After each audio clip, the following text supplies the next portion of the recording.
Question number 1. Is gambling a sin?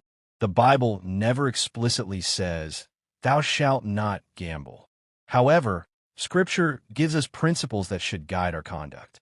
Paul writes, "Finally, brethren, whatsoever things are true, whatsoever things are honest, whatsoever things are just, whatsoever things are pure, whatsoever things are lovely, whatsoever things are of good report. If there be any virtue, and if there be any praise, think on these things." Philippians 4 verse 8.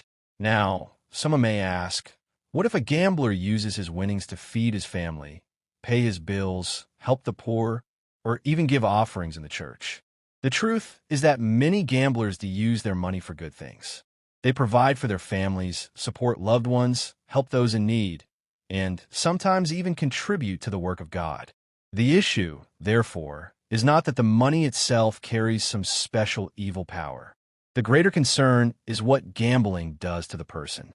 Paul teaches, "Let him that stole steal no more, but rather let him labor, working with his hands the thing which is good, that he may have to give to him that needeth."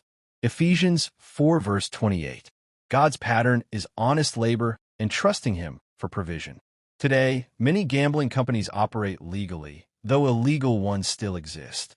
But legality does not automatically answer the spiritual question. One major concern with gambling is that it often gives people false hope.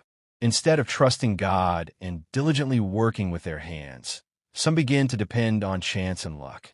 Whenever they need money, their first thought becomes gambling rather than seeking God and believing Him to provide through honest work and lawful opportunities. The Bible never commands believers to gamble, but it repeatedly encourages honest labor. Most gamblers lose far more than they gain. Gambling can also introduce greed and the desire for quick riches. Many people become addicted because they keep chasing the hope of recovering what they have already lost. One thing I personally believe is that gambling itself has no special spiritual effect, either good or bad, upon a person. The greater danger is often mental and emotional.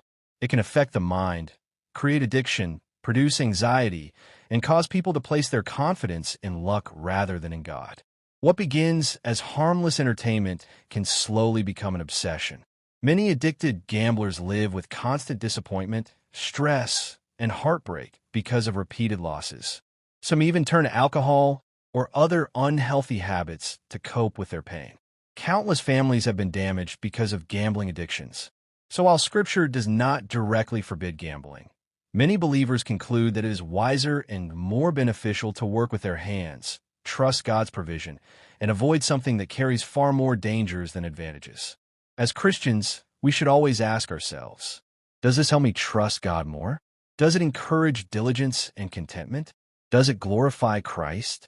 Those are the questions that should guide our decisions. Question number 2, are tattoos a sin?